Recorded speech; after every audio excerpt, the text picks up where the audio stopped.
प्रिय विद्यार्थियों, नमस्कार। कल हमने वाकेली नामक जो पाठ है वो शुरू किया था। वाकेली का अर्थ होता है प्रहेलिका। ठीक है, विभिन्न प्रकार की प्रहेलिकाओं को यहाँ इस पाठ में प्रस्तुत किया गया है। यानी आपको बताया गया था कि प्राचीन काल में प्रहेलिका जो थी वो मनोरंजन का एक साधन थी, जिसमें हर प्रकार के मतलब इस प्रकार के प्रश्न पूछना जिससे अगला अपने आप मतलब उत्तर सोच समझकर चमत्कारिक उत्तर निकलता था। उस प्रकार की प्रहेलिकाएं इस पाठ में दी गई हैं। कल हमने 2 श्लोक पढ़ लिए थे, यानी शनिवार को हमने पहला और दूसरा श्लोक है ये पढ़ लिए थे। एक बार पुनः हम देखना चाहेंगे। जैसे पहला श्लोक है, कस्तूरी जायते कस्मात को हंति करीणाम कुलम किम कुर्यात कात्रः युद्धे मृगात सिंह पलायते। ठीक है, तो इस पाठ के अंदर विभिन्न प्रकार की प्रहेलिकाएं दी गई हैं। तो पहला जो श्लोक है इसमें देखो, एक श्लोक के अंदर 4 चरण हैं। ये पहला चरण है, ये दूसरा चरण है, ये तीसरा चरण है और ये चौथा चरण है। यानी पहले 3 चरणों में 3 प्रश्न बनेंगे। चौथे चरण में 3 शब्द लिखे गए हैं। तीनों प्रश्नों का एक एक उत्तर है। तीनों प्रश्नों का एक एक उत्तर है। जैसे पहला है, कस्तूरी जायते कस्मात, यानी कस्तूरी कस्मात यानी किससे, जायते यानी उत्पन्न होती है, तो यहाँ उत्तर आ जाएगा मृगात हरिण से। फिर है को हंती करीणाम कुलम, हाथियों के कुलम यानी समूह है को हंती कौन मार सकता है, उत्तर आ जाएगा सिंह। फिर आगे, किम कुर्यात कात्रः युद्धे, युद्ध यानी युद्ध में, कात्र यानी कायर पुरुष, किम कुर्यात क्या करता है, पलायत यानी भाग जाता है। उसी प्रकार से नीचे दूसरे श्लोक में दिए गए हैं, भोजनांते च किम पेयम, भोजनांते च किम पेयम जयंतः कस्य वै सुतः कथम विष्णुपदम प्रोक्तम तक्रम शक्रस्य दुर्लभम, तक्रम शक्रस्य दुर्लभम। इसमें भी 4 चरण है, पहला, दूसरा, तीसरा और चौथा। पहले श्लोक की तरह 3 प्रश्न हैं। पहला प्रश्न, दूसरा और तीसरा 3 प्रश्न बनेंगे। तीनों के आंसर ये होंगे, पहला शब्द, दूसरा, तीसरा। ठीक है, पहला प्रश्न बनेगा, भोजनांते च किम पेयम, भोजन के अंत में क्या पीना चाहिए, तो यहाँ तक्रम आ जाएगा छाछ। दूसरा प्रश्न है, जयंत कस्य वै सुतः, जयंत किसका पुत्र था, शक्रस्य, शक्र पर्यायवाची शब्द है इंद्र का, तो यहाँ आंसर आ जाएगा जयंत किसका पुत्र था, इंद्र का। फिर आगे है, कथम विष्णु पदम प्रोक्तम, विष्णु के पदों को कैसा बताया गया है, तो यहाँ आ जाएगा दुर्लभम, अत्यंत कठिन। क्या आ जाएगा, अत्यंत। दुर्लभम का मतलब होता है अत्यंत कठिन। ठीक है, तो साथ साथ जो श्लोक आपको करवाए जाते हैं उनका बार बार रिवीजन करते रहें, साथ में याद हो जाने चाहिए। ठीक है, तो आपको साथ में ही प्रसंग भी लिखवाया जा रहा है, हिंदी अनुवाद और साथ में व्याकरणात्मक टिप्पणी भी इन श्लोकों की लिखवाई जा रही है। ठीक है, आज हम पढ़ेंगे आगे श्लोक। जैसे अगला श्लोक है तीसरा, रवि है कवि है किम समरस्य सारम, कृष्य है भयम किम अदंती, कृष्य है भयम किम अदंती भृंगः, सदा भयम च अपि अभयम च केशाम भागीरथी तीर समाश्रिता नाम। ठीक है, इसमें 6-7 प्रश्न बनेंगे। जैसे सबसे पहले हम देखेंगे, रवि का मतलब होता है सूर्य। क्या होता है, सूर्य। और रवि है में, रवि शब्द में षष्ठी एवं पंचमी एवं षष्ठी एक वचन बनता है, रवि है। तो यहाँ रवे है यानी सूर्य का, सारम यानी सार, किम यानी क्या है, सूर्य का सार क्या है, तो आंसर क्या आ जाएगा, उत्तर हम यहाँ देखेंगे। जैसे एक बहुत बड़ा शब्द है ये, भागीरथी तीर समाश्रिता नाम। क्या है, भागीरथी तीर समाश्रिता नाम। जैसे यहाँ आप देखोगे ये शब्द है भागीरथी तीर समाश्रिता नाम। ठीक है, ये चौथे चरण में एक बहुत बड़ा शब्द दिया गया है। इसमें अलग अलग उत्तर निकलेंगे। भा का मतलब होता है कांति या चमक। क्या होता है? कांति या चमक। गी का मतलब होता है वाणी। गी का मतलब क्या होता है? वाणी। और रथी का मतलब होता है वीर। रथी का मतलब क्या होता है? फिर है रथी प्लस इति। यहाँ एक शब्द और है इति। इति का मतलब होता है इतियाँ। क्या होता है? इतियाँ। इतियाँ कहते हैं जैसे कृषि में जो नुकसान करने वाली चीज़ें हैं, अतिवृष्टि, अनावृष्टि, मुस्काहा या अन्य कीट पतंगे जो कृषि को नष्ट करते हैं, उन्हें कहते हैं इतियाँ। और फिर रसम। रसम का मतलब होता है फूलों का रस। क्या होता है? फूलों का रस। और फिर है रसम के बाद में है आश्रिता नाम, यानी ये हो जाएगा प्राश्रित, दूसरों के सहारे जीवन यापन करने वाले। इसको क्या बोलेंगे? प्राश्रित। ठीक है।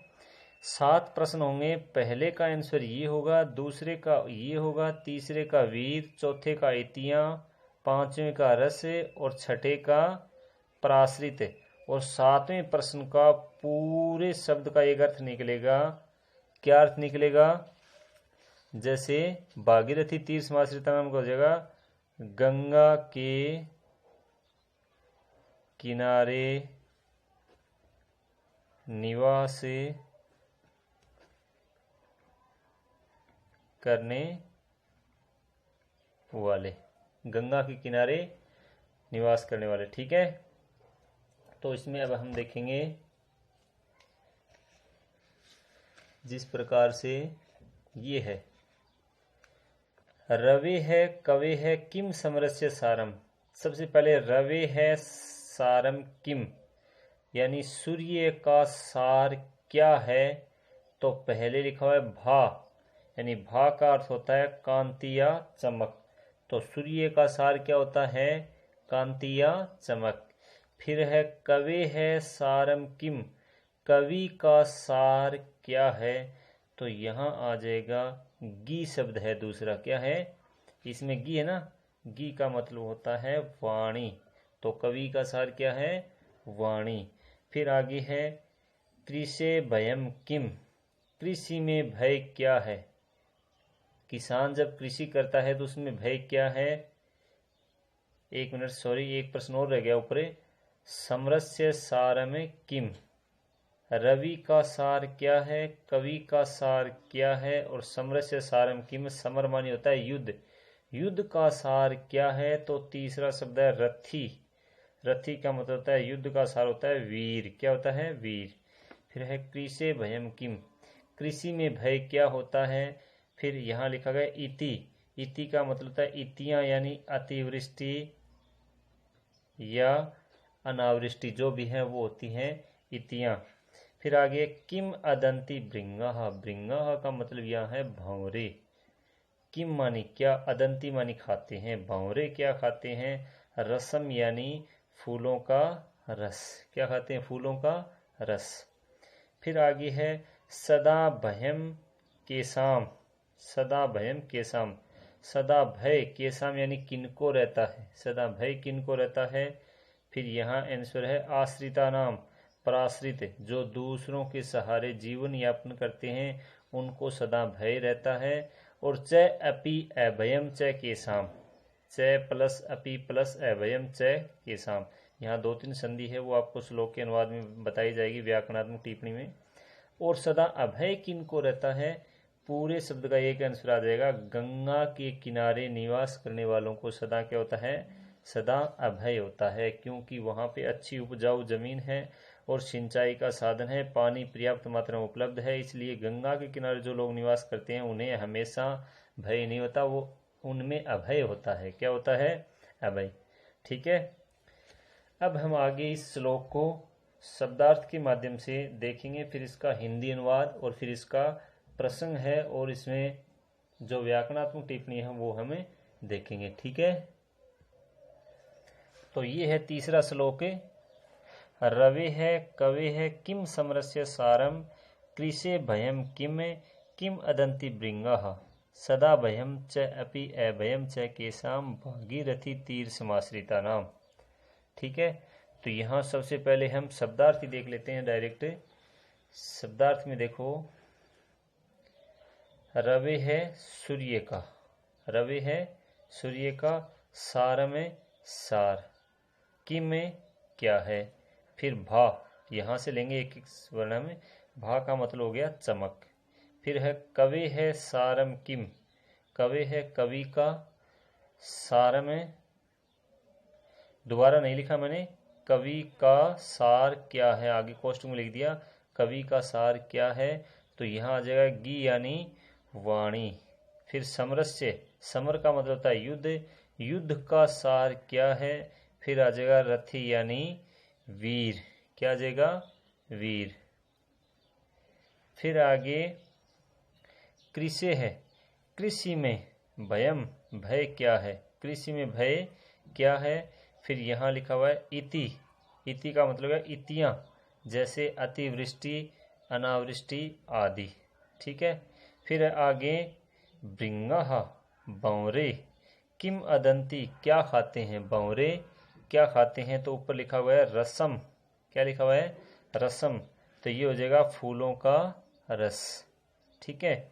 फिर आगे है केसाम, किनको सदा सदा भयम भय, किनको सदा भय होता है, तो ऊपर लिखा हुआ है श्लोक में आश्रिता नाम, आश्रिता नाम का मतलब है प्राश्रित लोगों को, तो यहाँ आ जाएगा किनको सदा भय होता है, तो यहाँ आ जाएगा दूसरों के सहारे, ये नीचे रह गया,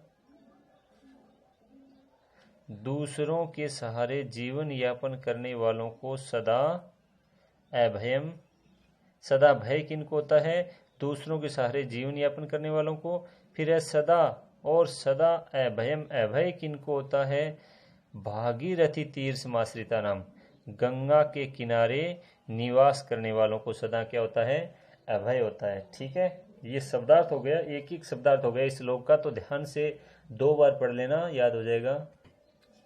आगे यहाँ इसका प्रसंग है शब्दार्थ के बाद है, प्रस्तुत पद्यांश हमारी पाठ्य पुस्तक, संस्कृत की पाठ्य पुस्तक स्पंदना के वाकेली शीर्षक पाठ से लिया गया है। इस श्लोक में ज्ञानवर्धक एवं मनोरंजक एक पहेली है, जिसमें 7 प्रश्न हैं। कितने प्रश्न? 7 प्रश्न है, एवं उनके उत्तर एक ही वाक्य में दिए गए हैं, यानी अंतिम वाक्य में उनके उत्तर दिए गए हैं, ठीक है। नीचे फिर हम अनुवाद देखेंगे।